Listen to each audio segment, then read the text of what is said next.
mekanizmin i cili është i mandatuar me kushtetuar dhe ligj për me organizuar zgjedhjet me Komisionin Qendror të Zgjedhjeve, të diskutojë çështjen e mbajtjes përkatësisht shpalljes së zgjedhjeve të reja.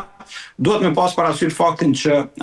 ky institucion tashmë është në proces të organizimit të raundit të dytë të zgjedhjeve përkatësisht ballotazhit dhe brenda një periudhe kaq të shkurtë natyrisht që është bukur sfiduese organizimi i zgjedhjeve, prandaj gjitha këto e rëndojnë mos konsiderueshme shto faktin thusi që përmenda edhe mungesën e miratimit të buxhetit, sepse në instancën e fundit për organizimin e zgjedhjeve të paplanifikuara, siç rezulton të jenë këto që do të mbahen në javët në vazhdim, natyrisht që duhen buxhet shtesë e gjitha këto besoj që spektri politik duhet mi pas parasysh, prandaj është mirë që me shiku mundësinë që në rrethana përjashtuese, në rrethana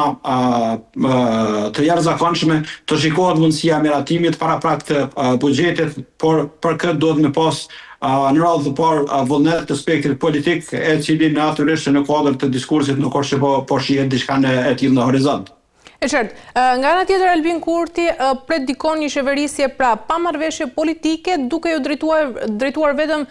legitimitetit popullor. Pyetja lind nëse a mund të funksionojë vërtet kjo filozofi avokat, pra një parti, një qeveri në një sistem që është ndërtuar nga ana tjetër mbi bashkëpunimin, apo është kjo e vetmja recetë pra për krizat të përsëritura që po ndodhin tashmë në Kosovë? Koncepti ynë që nga kushtetuta dhe instrumentet e tjera që rregullojnë këtë funksionimin institucional, në thelbe kanë konsensusin, kompromisin dhe marrëveshjet politike. Me shumë gjas, vitit 2021, kur lëvizja vendvendosje arriti të marrë shumicën e nevojshme që vetë përkatësisht me një koalicion para zgjedhjeve dhe me përfaqësuesit e komuniteteve arriti me kriju një shumicë në kuvend. Me shumë gjas kjo mund të rezultojë si një rrethon përjashtuese, për shkak natyrisht që bën të domosdoshëm çështjen e bashkëpunimit, çështjen e kompromisit dhe marrëveshjeve politike, të cilat në thelb është ndërtuar dhe funksionon vendi ynë. Prandaj le të shpresojmë që kjo rrethon nga shkurti i këtij viti deri tash le të shërbej si një sinjal për reflektim edhe të zotit Kurti, por edhe të subjekteve politike, se ky është sistemi ynë dhe se 2021 ka vështirë që mund të rezultojë e përsëritur. E qartë, avokat, nëse vendi shkon në zgjedhjet e reja, mund të kemi edhe një konfigurim të ri politik, pra forcat opozitare duket që kanë filluar të afrohen në heshtje me qëllimin e përbashkët, pra për të ndaluar Albin Kurtin. Pyetja është nëse mund të linë një koalicion pra anti-Kurti që bashkon sigurisht partitë tradicionale rreth idesë së stabilitetit, por edhe kundër modelit të tij përjashtues, dhe nga ana tjetër, nëse kjo do ndodhte, do të pranojë shoqëria kosovare rikthimin e të vjetrës vetëm për të larguar nga Albin Kurti. Mbetet të shihet si do të shkojnë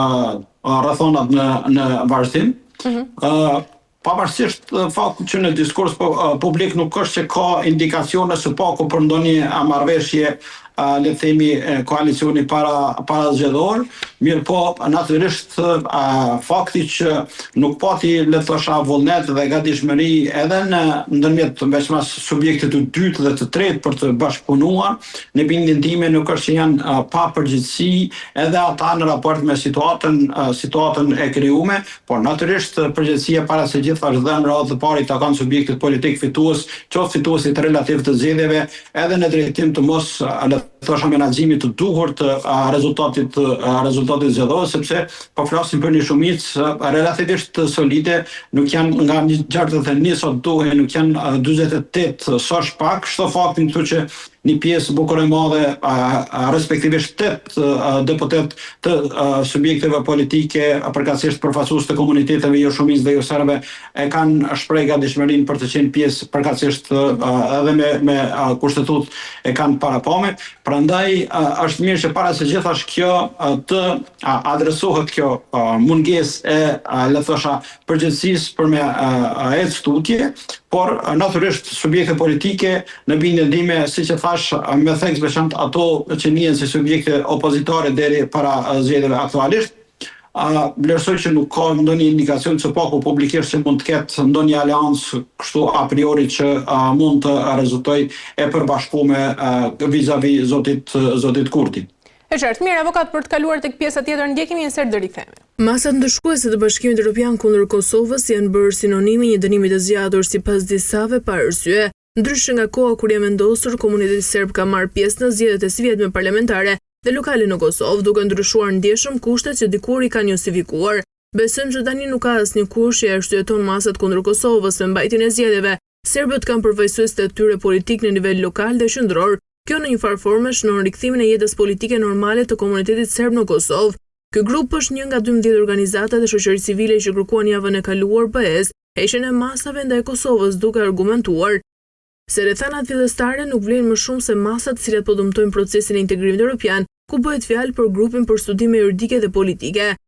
Por më tej Radio Europa e Lirë pyet në BE nëse është duke u diskutuar heqja e tyre, por nuk mori përgjigje. Media cituan vetëm konfirmimin e një zëdhënëse së BE-s ku ka pranuar letrën nga shoqëria civile në Kosovë. Këto masa që përfshin ngrirjen e një pjese të fondeve të BE-s dhe pezullimin e takimeve të nivelit të lartë me zyrtar kosovar u vendosën në mesin e vitit 2023 pas përshkallëzimit të tensioneve në veriun e vendit të banuar me shumicë serbe për disa veprime të qeverisë, të cilat BE-ja i përshkroi si pakoordinuar dhe në dëm të komunitetit serb. Mirë, avokata, ka ndonjë arsye reale tashmë për t'i mbajtur ende këto masa apo Bashkimi Evropian nga ana tjetër po mban në fushi një dënim që s'ka më asnjë bazë ligjore, sepse kur vendosën këto sanksione në vitin 2023 arsyeja ishte e qartë. Pra, tensionet në veri dhe veprimet të pakoordinuara të qeverisë të Albin Kurtit. Sot situata disi ka ndryshuar sepse serbët kanë marrë pjesë në zgjedhje, kanë përfaqësues në institucione, por edhe veriu është më i qetë se më parë. Natyrisht masat e kemi thënë që në krye të tjera se kanë qenë dhe vazhdojnë me qenë të padrejta në raport me Kosovën. Mirë po, sigurisht që edhe një qasje jo mjaftueshëm korrekte mbi gjitha mungesa e koordinimit dhe njoftimit paraprak me aleatet, me partnerët tanë ka rezultuar me vendosjen e këtyre masave. Dhe kjo besoj që duhet me qenë një sinjal jashtëzakonisht i rëndësishëm për qeverinë e ardhshme kurdo dhe me kushdo që e bën atë, që me thekë veçantë qasjen me partnerët ndërkombëtar duhet me pas parasysh sepse në instancën e fundit jemi në një pozicion në të cilin natyrisht që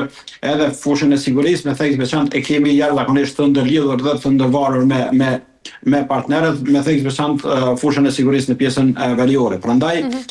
duke qenë se rrethanat në terren kanë ndryshuar esencialisht, natyrisht vazhdimi i qëndrimit të masave është jashtëzakonisht i dëmshëm, përveç se natyrisht i paqëndrueshëm. Mirë po,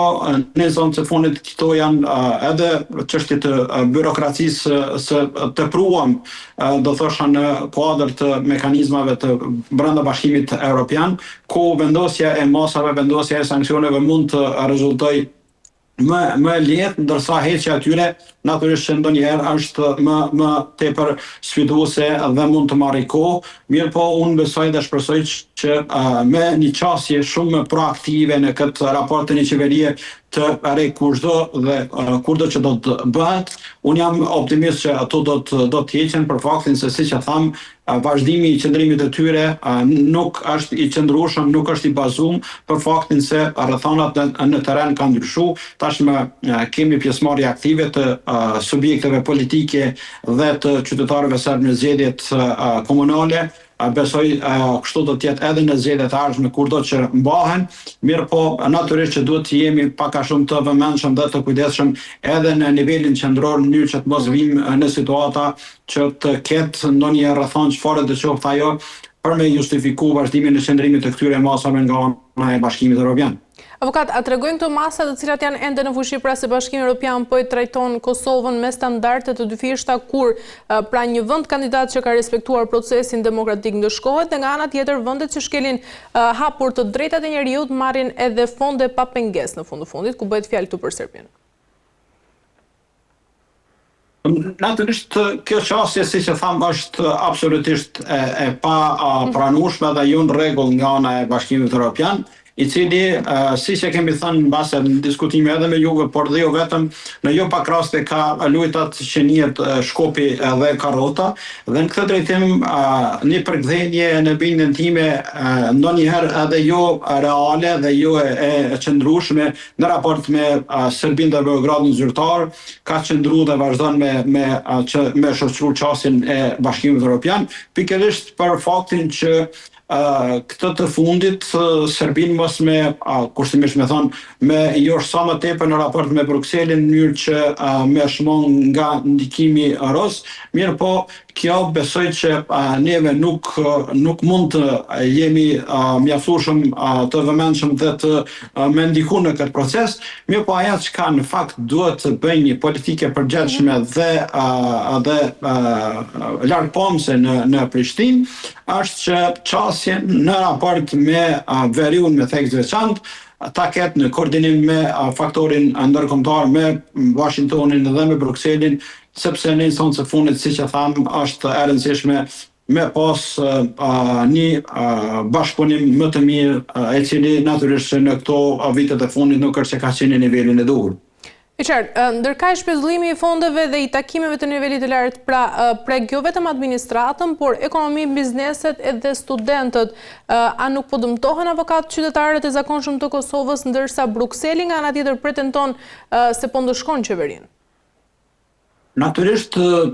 pasojat janë të mëdha, pasojat mbi të gjitha janë edhe në ekonomi, edhe në fushat e tjera, për faktin se, si që tham, janë dikun 80 milion euro që do të duhej alokuar në mënyrë të drejt për drejt një pjesë grande, një pjesë kredi të favorshme për institucionet tona, e që natyrisht kjo në instancë e fundit e godet komplet Kosovën. Prandaj kjo para së gjitha është dhe në radhë të parë do të me qenë brengose për skene politike të vendit, në mënyrë që me reflektu një qasje ndryshe në raport me Bashkimin Evropian, mirë po natyrisht edhe Bashkimi Evropian, duke qenë se në vazhdimsi ka qenë kontribues i madh i rezultatet e arritjeve në Kosovë, prandaj vlerësoj që me një komunikim, me një koordinim më të mirë, do pasoja do të mund të evitohen në të ardhmen e afërt, po shpresoj. Ndërkaq nga ana tjetër disa thonë se Albin Kurti, avokat, po e përdor këtë dënim evropian si kartë politike, pra për të paraqitur udhëheqësi që nuk i nënshtrohet Brukselit. A është kjo një pjesë e strategjisë së Albin Kurtit për të forcuar nga njëra anë imazhin e të pavarurit, apo thjesht është një lojë e rrezikshme tashmë që ka prekur gjithë Kosovën? Shiko, liderët shtetëror, udhëheqësit e vendit, para së gjitha është dhe në radhë të parë, duhet të bëjnë atë që i duhet vendit, i duhet popullit, jo atë që ka në fakt i pëlqen popullit, sepse në instancë e fundit ata duhet me pas një politik, një qasje më vizionare, më largpomëse në raport me thekë veçantë me partnerët siç është rasti me Kosovën. Prandaj një qasje e tillë është e gabuar se vërtet është e tillë, e ndonjëherë duke qenë se diskursi lë hapësirë për me kuptuar që pikërisht kjo është qasje. Prandaj vlerësoj që sa më parë që të kuptohet një qasje e tillë është mirë që të shmangat, në mënyrë që liderët të vendit të bëjnë jo vetëm çka i pëlqen popullit, mirë po çka në fakt edhe i duhet popullit, e në këtë drejtim koordinimi me aleatët, me partnerët tanë strategjik, me ata që e kanë mbështetur Kosovën edhe në çlirim, edhe në pavarësim, edhe në shtetëndërtim, është esenciale dhe shumë e rëndësishme për të ecur tutje përpara si shtet dhe shoqëri. Në fakt, avokat, në çdo takim mesazhi i Bashkimit Evropian ka qenë i qartë, pra zbusni tensionet, zbusni tonet, ulni tensionet dhe bashkëpunoni me Serbinë. A mos ndoshta këto masa janë një mesazh i qartë për Kosovën se duhet t'i nënshtrohet tashmë dialogut? Vendi ynë duhet me pas parasysh faktin që ka marrë detyrime ndërkombëtare, ka marrë zotime ndërkombëtare, të cilat natyrisht herët ose vonë duhet me i jetësu. E në këtë drejtim, dialogu, fqinësia mirë është parakusht për të ecur tutje në raport me hapat drejt integrimit në strukturat euroatlantike, të cilat natyrisht që është dhe duhet me qenë synim i yni si shtet.